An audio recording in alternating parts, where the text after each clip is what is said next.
আজকে কম্পিউটারের 4টি পার্টসের ব্যাপারে বলবো, তো তোমরা সেটির ফুল ফর্ম এবং সেটির ফটো সহ দেখে নাও। তো প্রথমে 1 নম্বর আছে ALU অর্থাৎ অ্যারিথমেটিক লজিক ইউনিট, এটি দেখতে প্রায় এরকমই ঠিক।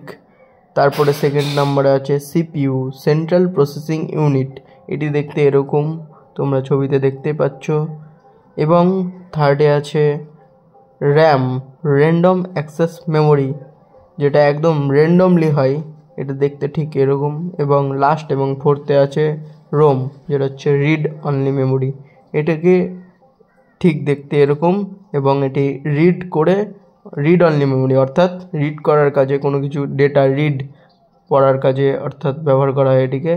তো বন্ধুরা, এরকম বিভিন্ন রকম ইনফরমেশান পাওয়ার জন্য এই চ্যানেলটিকে সাবস্ক্রাইব করে দিয়ে আমাদের পাশে থেকে এবং লাইক করে দিয়ে আমাদের পাশে থেকো।